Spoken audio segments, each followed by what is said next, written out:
Dakar. D'accord. Sur ce chapitre-là, c'est bon. Je voulais juste 2 minutes. Sur le chapitre de l'habitat aujourd'hui qui nous unit ici, beaucoup de Sénégalais, notamment avec Namora qui a été fait, avaient essayé de cotiser, avaient essayé d'avoir un compte pour avoir un logement au Sénégal. Et à la fin, ils se sont sentis floués. Qu'est-ce qu'aujourd'hui vous apportez comme garantie pour que les cas de Namora ne se produisent plus? Un cadre réglementaire. On propose un cadre réglementaire qui définit les obligations de chacun, qui définit l'objet d'un tel cadre. Vous l'avez dit, il s'agit de l'habitat. Et pour la promotion de l'accès à l'habitat, il nous faut systématiquement créer les conditions qui permettent à nos compatriotes de se sentir à l'aise. Pour le cas Namora, malheureusement, ce dispositif réglementaire n'existait pas. Parce que les Sénégalais de l'extérieur ou les coopératives constituées par les Sénégalais de l'extérieur étaient comme une proie pour les différents promoteurs immobiliers. L'État du Sénégal n'est informé qu'en cas de contentieux. Mais aujourd'hui, nous souhaitons être informés au moment de la signature d'un protocole d'accord ou d'une convention entre une coopérative d'habitat et un promoteur immobilier. Au moins, nous pourrons nous suivre tout le processus de bout en bout sur la base des obligations des uns et des autres. Et une obligation est identifiée concernant le promoteur immobilier. Sur la base de la volonté exprimée par une association de Sénégalais ou une coopérative, au bout de 2 ans, les membres de la coopérative, supposons qu'ils soient 50, doivent disposer chacun en ce qui le concerne de la clé de sa maison. Au bout des 2 ans, le promoteur immobilier est tenu de respecter cet engagement. Et dans cette même convention, la coopérative s'engage à payer les dus au bout de 2 ans. Et nous veillons également à ce que cela soit respecté. Pour le cas de Namora, qu'est-ce qui va être fait pour les gens déjà qui ont investi énormément d'argent dans un projet pareil et qui se retrouvent aujourd'hui floués? Est-ce que l'État du Sénégal a prévu quelque chose pour ces gens-là? Je ne pense pas qu'on puisse penser à une indemnisation. Il ne s'agirait pas en ce moment-là de cela. Namora a abusé de la confiance de certains Sénégalais parce que jusqu'ici, on n'a pas encore vu une habitation construite sous le label Namora et rendue à un Sénégalais ou à une coopérative d'habitat des Sénégalais de l'extérieur. Conséquence, il a été arrêté et le dossier est en instruction. Une enquête est en cours pour identifier l'ensemble des préjudices qu'il a causés aux Sénégalais de l'extérieur et au-delà, même des Sénégalais au niveau national.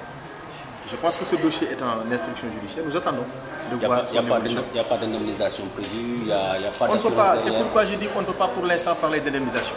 Parce qu'il faudrait d'abord qu'on identifie les préjudices et qu'on les estime. À combien ils sont. Et que lui, promoteur immobilier, s'engage à devoir payer. C'est une affaire encore privée.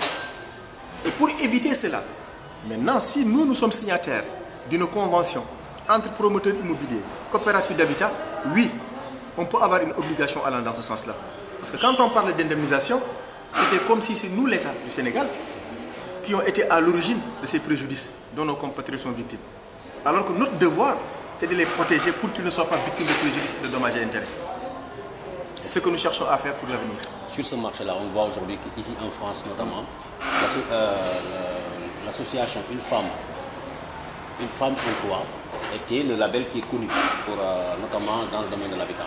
Aujourd'hui, on voit que vous venez à Paris lancer un salon de nouveaux promoteurs immobiliers sans que ces promoteurs-là soient dans le lot alors qu'ils ont déjà fait preuve de leur expertise au Sénégal. Qu'est-ce qui serait à l'origine de ce couac, si on peut l'appeler comme ça? Ce n'est pas un couac. À ce que je sache, ils ne sont pas des promoteurs immobiliers. C'est une coopérative d'habitat. Voilà. Une famille en toit, une femme en toit, c'est une coopérative d'habitat qui voulait octroyer à chaque femme vivant à l'étranger un toit. Ils étaient en convention de partenariat avec Namora.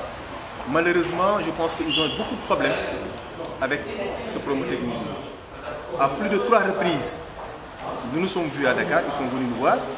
On a essayé de les accompagner autant que nous pouvons. Et même, c'est sur la base de leur demande à eux, en tant que coopérative d'habitat, qu'ils nous ont saisi officiellement, que nous avons saisi le ministre des Affaires étrangères, qui à son tour a saisi son collègue de la justice pour que Namora puisse être arrêté. Donc ils en sont pour quelque chose. À cette occasion, comme vous l'avez dit, de ce forum sur l'investissement et sur l'accès à l'habitat pour les Sénégalais de l'extérieur, où 30% des logements sociaux sont réservés aux Sénégalais de l'extérieur, ce qui n'a jamais existé depuis que le Sénégal est indépendant. Nous les avons invités à s'associer à nous pour voir, nous les avons invités à s'associer à nous, à voir d'autres sites qui n'ont rien à voir avec le site objet du contentieux avec Namora pour que nous puissions nous les accompagner au profit de leurs différents membres. Je crois qu'à l'occasion de cette rencontre, on a rencontré certains membres de cette famille Untois pour qu'ils voient un autre site à Dakar ou au-delà pour que nous puissions les accompagner avec les promoteurs avec qui nous travaillons. Mais nous n'avons pas, nous, invité une famille Untois. Une femme Untois. Une femme Untois. Nous n'avons pas invité les Mandingues, les Djola ou autres. C'est le consulat général du Sénégal, en collaboration avec la direction générale, qui a la liste des associations existantes en France, qui a lancé les invitations. Donc nous nous sommes appuyés sur le consulat général, parce que nous ne sommes pas en France, pour pouvoir inviter Massamba ou ne pas inviter Mademba. Au moins à notre décharge, je leur ai dit, avant de nous juger, il faut savoir la procédure par laquelle nous sommes passés pour en arriver là. Je pense qu'en fin de compte, nous nous sommes compris et nous avons de bonnes perspectives à l'avenir, parce que nous, notre objectif, c'est de rassembler tous les Sénégalais et sans exception. Pas sous l'angle politique, mais sous l'angle de l'intérêt du Sénégal et de l'extérieur pour le Sénégal.